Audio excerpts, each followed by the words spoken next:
সরকারি আমরা শেষ করব।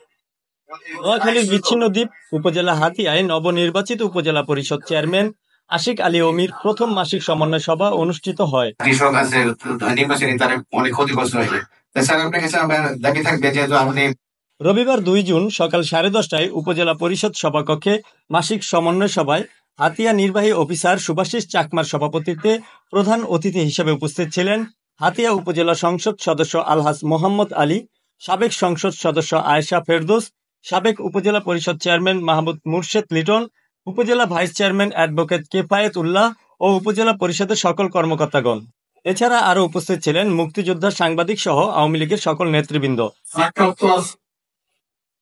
আপনারা জানেন যে উপকূলীয় এলাকা বাংলাদেশ উদ্যানে মাসিক সমন্বয় সভায় প্রধান অতিথি তার বক্তব্যে বলেন, হাতিয়ায় কোনো চাঁদাবাজি, সন্ত্রাসী, মদ, গাঁজা, ইয়াবা সহ সকল প্রকার অপকর্মের সম্পূর্ণ বন্ধ ঘোষণা করা হলো।